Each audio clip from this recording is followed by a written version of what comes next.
welcome back to yet another edition of Build Kit Review. Well, I think you all are quite familiar with this little model kit, the Monogram 53 Chevy Bel Air. It's a model kit a lot of people consider to be inaccurate and not much of a starting point for a nice factory stock build. But I decided to try my hand for the second time on one, as I built one more than 20 years ago when I was about 14 years old, and still have that one.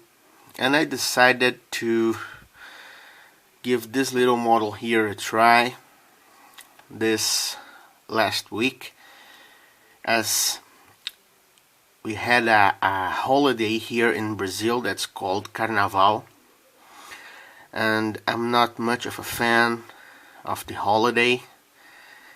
I think it's not for me. I'm not much into this kind of stuff, so I decided to do what we modelers like to do to pass the time, and I did a quick build on this Monogram kit. It's a very simple kit, has very low parts count, but I really wanted to give it a second try. So I started this kit on last Saturday and ended on Wednesday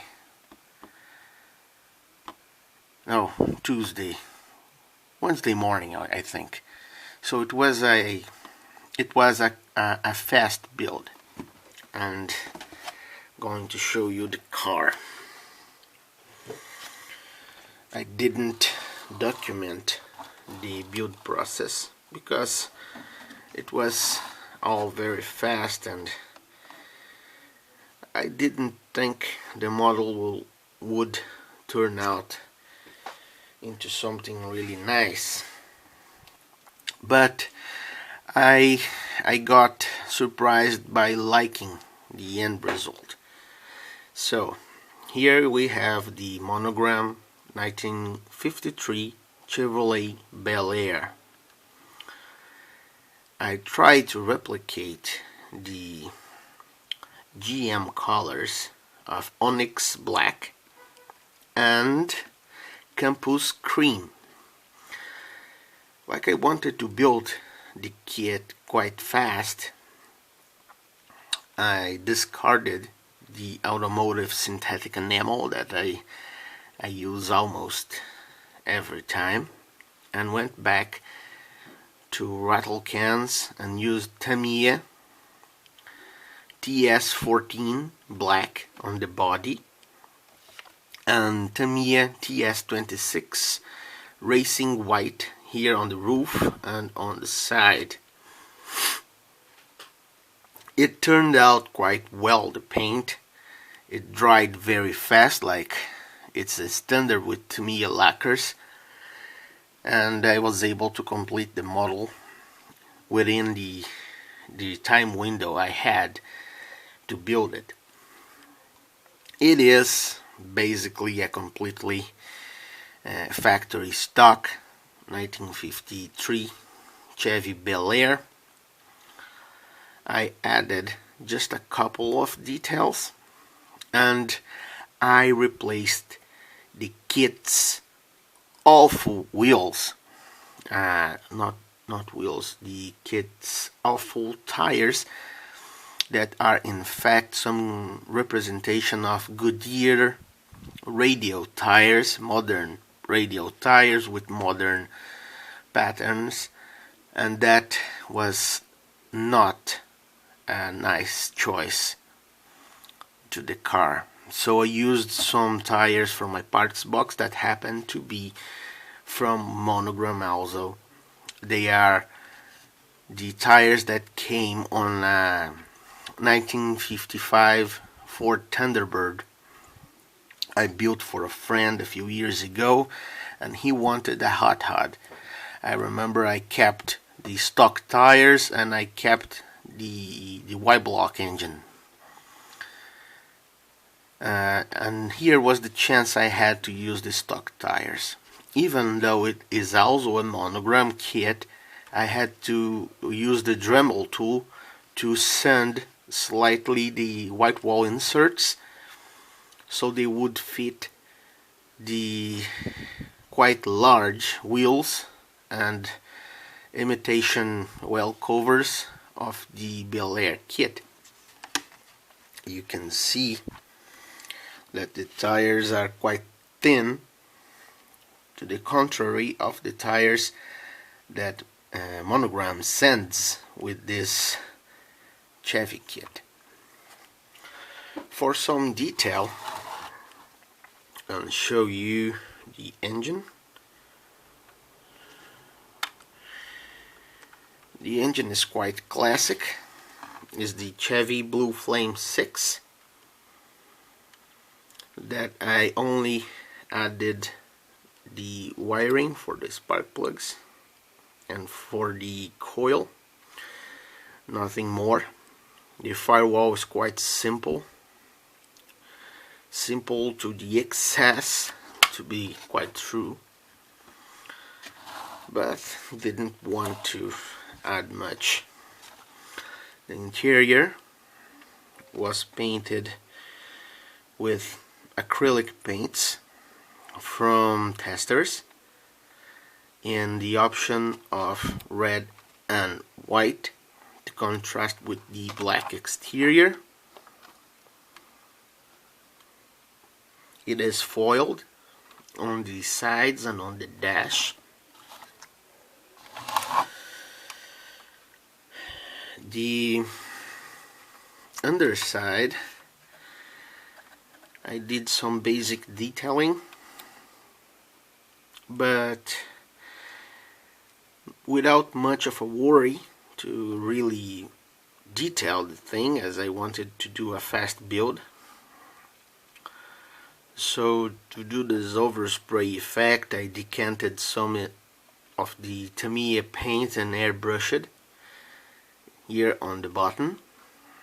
I also added this little exhaust tip here to make the car to look a little more realistic, as the exhaust is also molded like some of the AMT kits I like so much. And other than the tires, the wiring on the engine and this exhaust tip here, the kit is stock Monogram, all stock Monogram, without modifications and without adding detail, especially to the interior. The interior has no added detail whatsoever. It was just painted and foiled.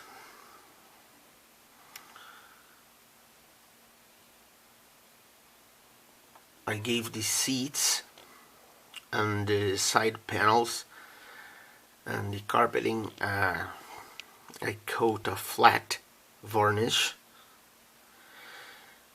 to replicate the materials, the vinyl and the cloth, leaving the dash with the shiny paint, and that's acrylic, Testers acrylic from the little bottles.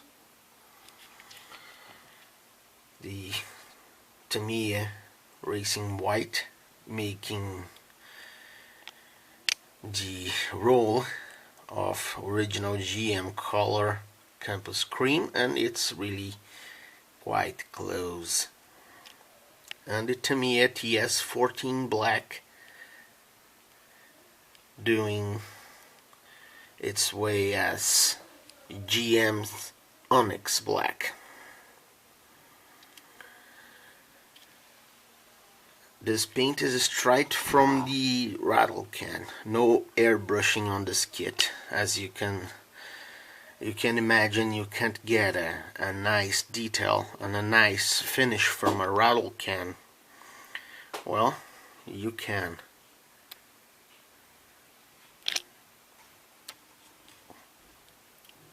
And I think Tamiya is the very best rattle can paint you can get by far.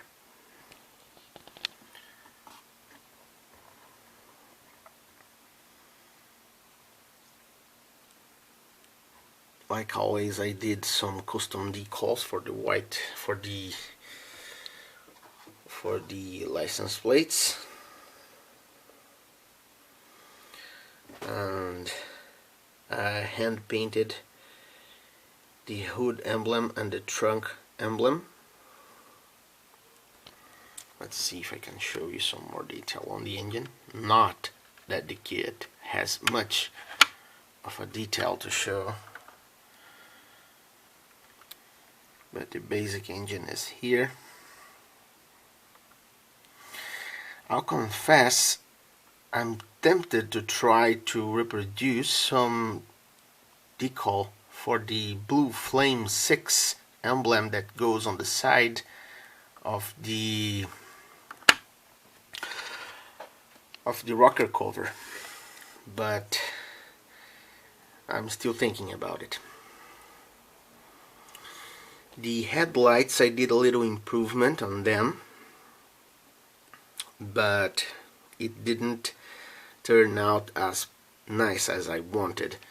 If you know this kit, you know that the headlight glass, let's say, it has a little tag on it to fit on a little hole on the chrome headlight door.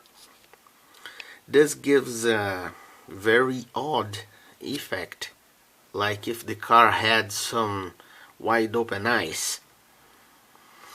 I tried to compensate that by cutting the tabs here on the glass, sanding the back of the lenses, and polishing them back to a smooth shine, so it wouldn't be noticeable that I cut the tags off. And I closed, or tried to close, the holes on the headlight doors with a little foil, but you can still see where the holes were. It's not as bad as a effect as the stock headlights were from the kit, but it's not perfect. So a future note to myself is to improve this by covering the holes with some other stuff before using the foil. Also very important on the 53 Chevy is the letterings on the sides, the Bel Air emblems. Those emblems were done with my old technique of foiling the body around the lettering before applying the paint, and this didn't got as perfect as I wanted, because the Tamiya paint in this very light tone of racing white, it gets stained by the foil when you wax it over the foil, as the wax actually takes some microns of the foil and polishes the foil as well as the paint, and it is a real pain to remove the foil stains from the paint. You can see them where I couldn't remove them all around the letter L on the Bel Air. Other than that, I think the car turned out pretty nice, and I'm quite satisfied with the build that I did so fast. Well guys, thanks again for watching, and I hope you like this little Chevy as much as I did. It was very enjoyable to build it. And let's give a try this old kit. Let's resurrect a little those old kits. They deserve a little more builders' interest into building them. Thanks again for watching. Bye bye.